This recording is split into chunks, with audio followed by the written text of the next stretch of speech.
Fala galera, beleza? Hoje vou falar para vocês sobre as diferenças entre uma bike de cyclocross e uma bike de gravel.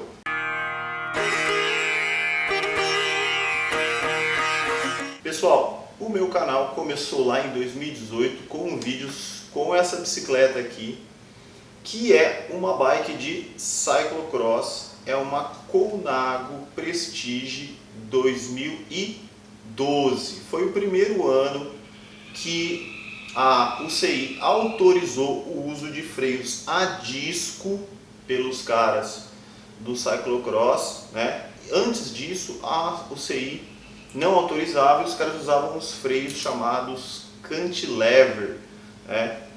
Um freio um pouquinho mais antigo ainda que os V-brake que existiam nas mountain bikes. E hoje eu vou falar para vocês a diferença entre essa bike aqui, que é uma bike de cyclocross, já tem 10 anos, é antiga, é tradicional, só que a geometria da bike de cyclocross atual não mudou muito em relação a essa bike, tá? As tecnologias foram evoluindo, os quadros mais leves, o sistema de transmissão de marchas, mas a geometria, que é o mais importante de uma bicicleta, mudou muito pouco.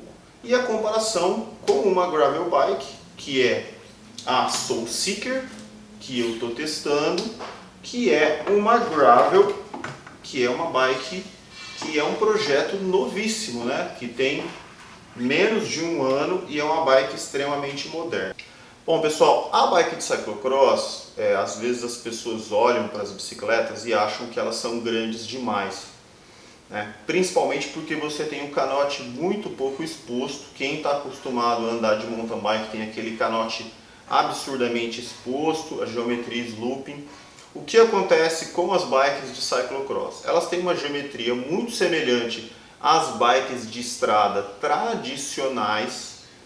E esse triângulo que a gente vê aqui, ó, né, a gente fala que é uma bicicleta praticamente quadrada. Essa bike aqui, ela ainda tem um pouquinho de sloping. Se você olhar, tem um ligeiro decaimento aqui no top tube.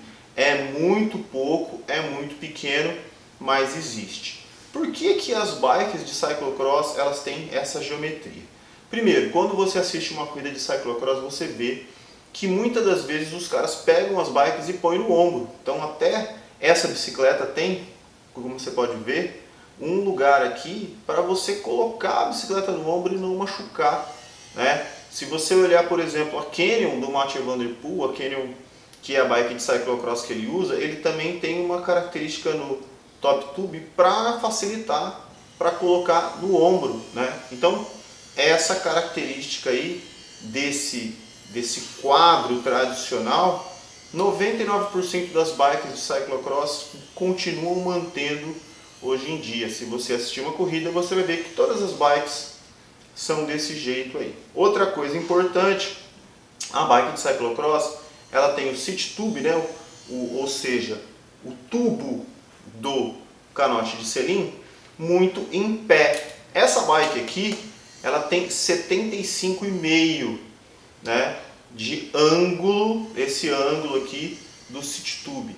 Por que que isso é bem em pé? Para a bike ser extremamente rápida e arisca, combinando com um chainstay bem curto, tá? Então você vê que o chainstay dela é curtinho para a bike ser rápida. Então, continuando, você vai ter o que? O ângulo da caixa de direção também bem em pé, né? Não é nada relaxado. Você vê como o pneu chega perto aqui do down tube e o entre-eixos dela é bem curto. Essa bike é tamanho 52, mas numa bike 54, 56 ou 58 isso vai ser proporcional também. Então, essas características fazem com que a bike de cyclocross tradicional como essa seja absurdamente rápida para arrancar. Ela arranca absurdamente rápido, né? Ela faz curva muito rápido porque ela tem o entre-eixos bem curto, né? Outra coisa que os caras fazem, eles colocam um movimento central, né? Você está vendo o movimento central aqui? bem alto para facilitar quando os caras vão fazer aqueles pulos sobre as barreiras. Então, essas características de geometria de uma bike de cyclocross, elas são diferentes de uma bike gravel. Dá para usar essa bike aqui como uma gravel bike? Dá, eu usei durante algum tempo. Mas o que pega, né? O que vai dar de diferença, né? O espaço para pneus. Então eu vou mostrar aqui para vocês o clearance, né? Olha aí. Não tem muito espaço para pneus. Por quê? Porque é o seguinte, a regra do cyclocross diz que os ciclistas de cyclocross profissionais não podem usar um pneu mais largo do que 33 milímetros. E os amadores, como eu no caso, não podem usar um pneu mais largo do que 35 milímetros. Nesse caso, essa bicicleta está com pneus 35 milímetros na frente e atrás. E eu até posso colocar um pneu mais largo aqui, eu já coloquei pneu 38. Serve, mas passa muito perto mesmo. E se eu pegar um barro, o que vai acontecer? Vai travar a roda, principalmente na parte de trás, aqui embaixo. Então, é uma bicicleta que foi desenvolvida para usar pneus de no máximo 33 mm, 35.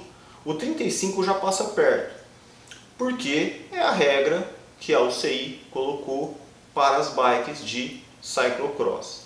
Essa bike aqui eu usei ela há bastante tempo e depois de pedalar longas distâncias com ela, você começa a ficar com um pouquinho de dor nas costas, dor na lombar. Porque essa bike ela é feita para ser usada em provas, em competições de no máximo 1 hora para os homens e 45 minutos para as mulheres. Os amadores também 45 minutos. Então ela é uma bike extremamente rígida, ela é absurda. Ó, eu estou pisando aqui, ó. O quadro não mexe 1 milímetro, é um quadro absurdamente rígido. Vocês vejam aqui, ó, os seat stays são bem grossos, o chainstay também é bem grosso. É uma bike muito dura. Por quê?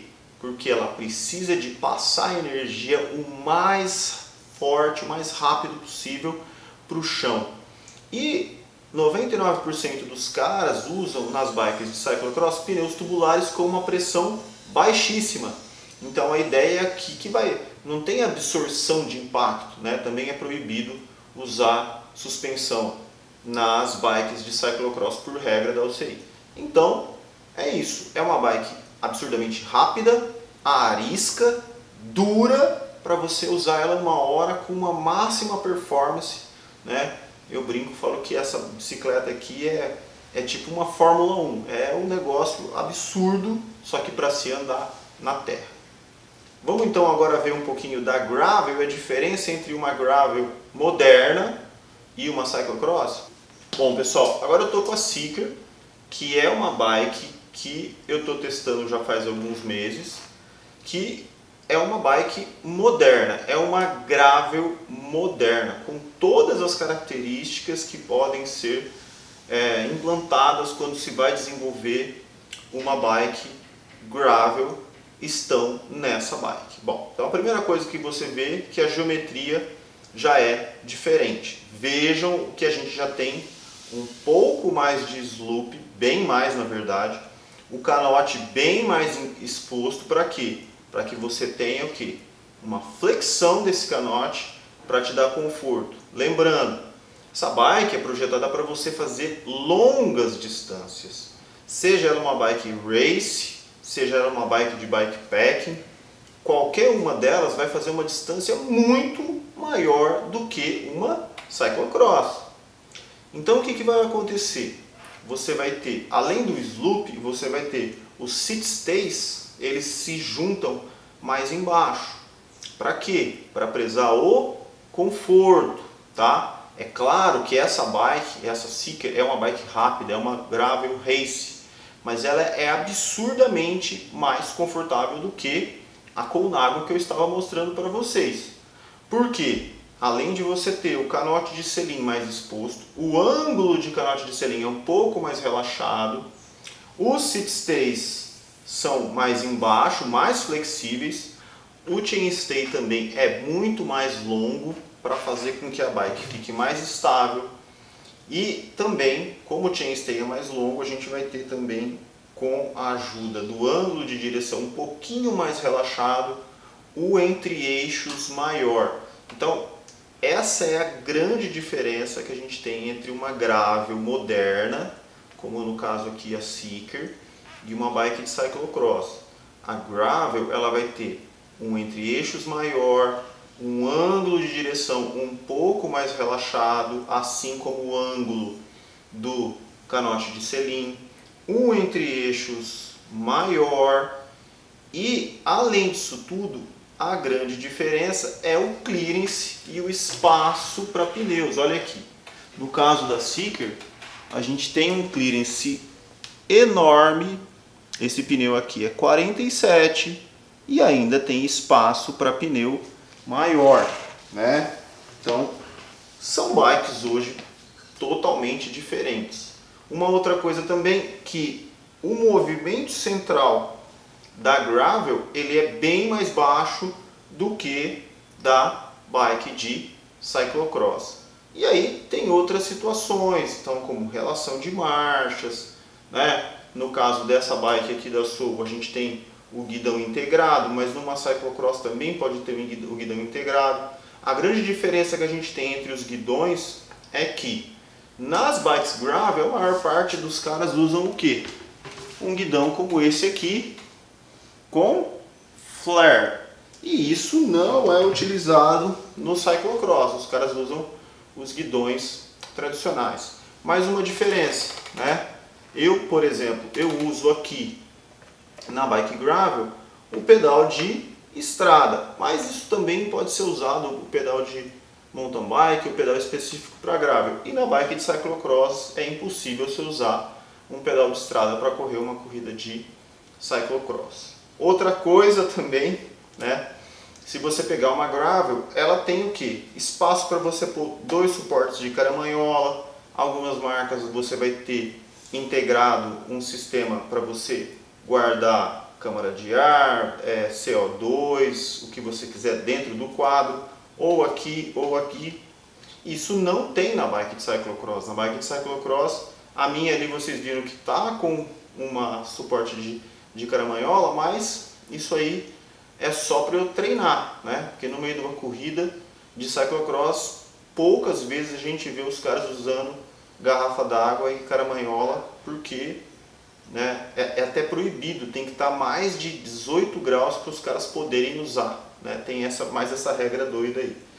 Então, gente, basicamente essas são as diferenças entre uma gravel bike moderna, né, e uma bike de cyclocross.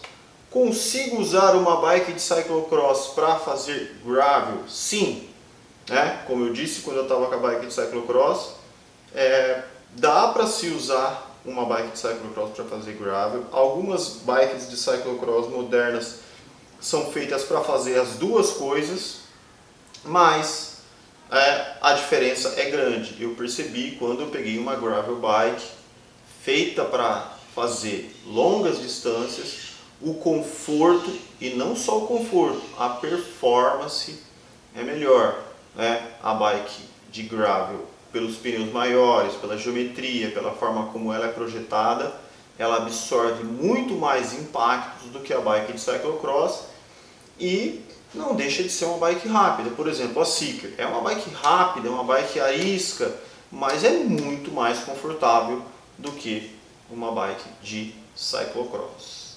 Beleza, galera? Então esse vídeo aí para a gente fazer esse comparativo entre uma cyclocross e uma gravel. Deixa aqui nos comentários o que você acha, o que você gostou, o que você não gostou, o que eu esqueci de falar, porque eu não sou perfeito. E é isso aí, galera. Obrigado por assistir. Até o próximo vídeo. Abraço!